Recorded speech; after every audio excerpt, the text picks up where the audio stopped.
Okay, let's say you're just starting out in woodworking and you don't have the convenience of a planer. First thing you want to do is you're going to take a sheet out of here of what grit you need to use, cut it in fourths. Okay, now I got one of these, I cut it in fourths. What I did is I cut out a wooden block that fits inside this, okay? So if you look, I got a little overhang here and I got both sides where I can hold on to it. And then, now purpose of getting these in fourths is because you have, say you have a finishing sander, it can fit right on here too. So you have a two convenience for that single piece of paper. All right, and if you notice on the block, I sanded the outer edges and corners. I don't want them to get in the way holding it up so it doesn't touch in here. So I sanded around here. Okay, now we're set on that. Now you can get these in the store, that's rubber sanding blocks, but you know, they cost money. Okay, you're gonna walk up to a piece of wood you bought and you're gonna look at it and go, wow, this is pretty rough. If you can kind of see how rough that is. Okay. As rough as this is, you're going to probably want to start with an 80 grit. If you look here, here's the different sanding numbers. They got in between here, but this is about what I use. You start with 80, 120, 220, 320, then you have a 400. Okay, I'm going to start with 80 because this is so rough and I don't have a planer, so I'm going to use an 80 grit. Now I'm going to run it this way because if you do it this way, the block wants to run out of the paper. So turn it this way, and you're always going to sand with the grain of the wood, okay? The grain runs this way, so always sand with the grain of the wood. Now this is going to take a while. You're going to have patience, all right? Just keep sanding it, sanding, sand, sand. Keep it moving, but don't go sideways with it. You're going to put scratches in it, all right? You always want to stay with the grain.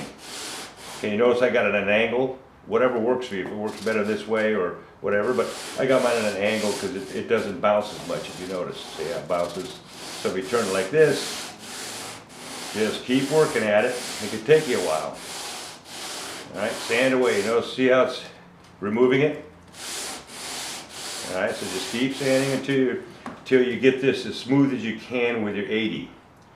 From there, you're going to go to the 120. You're going to cut it out in 4 sections. All right, wrap our 120 around this and do the same thing. Just keep working on it. Keep doing it. From there, you jump to a 220, 320, and a 400. By the time you're done with a 400, this will be really smooth. Okay, so it's a lot of time consuming elbow grease when it comes to this. But if you don't have a planer, this is your next best step. Now if you notice I have some round drum, these are set up for a drill press. Okay, they usually come in, it's usually 50, 80, and 120 on these. Now say you cut out a notch here that's round. Well, I'd put that in the drill press and then I would sand inside that round part. But if you don't have a drill press, take and clamp this. Now, it takes a little bit of skill, but you go and put it in your drill. Now you're going to run it and round it. Okay, you don't want to tilt it, so you're going to have to practice. Make sure you don't, you want it flat. If it tilts, it's going to cut into it like this. So it takes a little bit of practice on the drill itself to work this. That's why they're really good in a drill press, because now you have a flat surface and it just sands. Okay, that'd be the same process here. If you cut this out with a jigsaw, you're probably going to start with probably on this, probably a 120. Okay, then work your way up. Now you can get this, someplace you can get this in a 400, which I found, which is great. So take a 400 when you're done and go through that and keep sanding it. Now what happens with, let's say you have a belt sander and you want to use a belt sander on this. Well, since it's a belt sander, you're probably going to want to start it with a 120 because it eats in pretty good. Here it's 80 because you're hand sanding.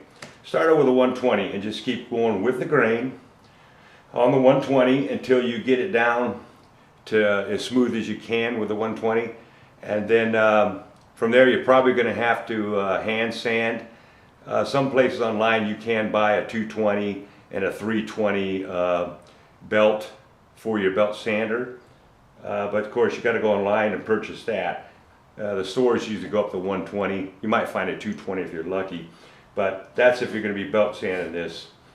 Tips on if by chance you do have a planer. Now if you look, the wood is a lot smoother because it was set through a planer. Now this is a little less work on sanding, so you're probably going to want to start out with a 220 with a block. Start out with 220 and go with the grain and you got to keep doing it until you see it getting real smooth. Okay, it takes a lot of time, it's a lot of elbow grease. From there you go to a 320 and then at 400, staying with the grain. Okay, what I do is I do not chop off the links yet until I'm done sanding, for the purpose, say you accidentally go over the edge a little bit, you're not knowing it, but you are. Now you rounded this off. If you go to butt it against something, it's going to be round. You don't want it round. So when you're done finishing sanding with any product here, the wood, it doesn't matter. You want to then go ahead and cross cut it. Now you have yourself a perfect 90. Okay, that also pertains to both sides too, because you can't round them by accident. Okay, patience is a virtue when it comes to this, because this can be rough on the arms. Me, I don't do it because I just can't. But that's a few tips on that.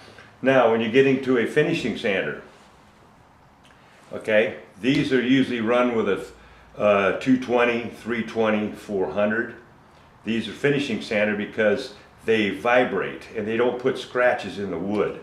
But now I got a 80 on this because you can use it to bring this down. If you don't have one, I'm showing you how to hand sand, but you can use this to bring this down too if you have one of these.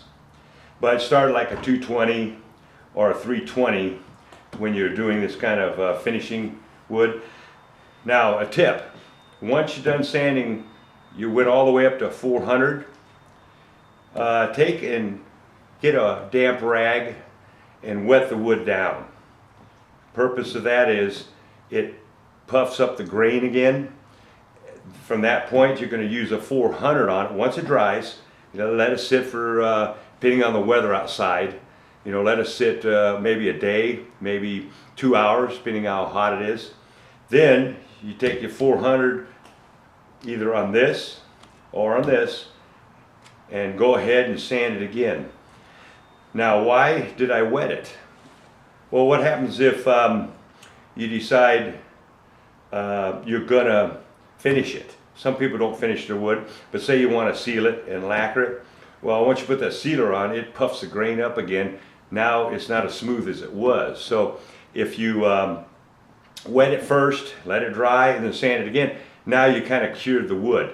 It's already been wet and puffed up. So now when you sand it, it's going to stay there. So when you seal it, you don't have that issue of the grain puffing up again.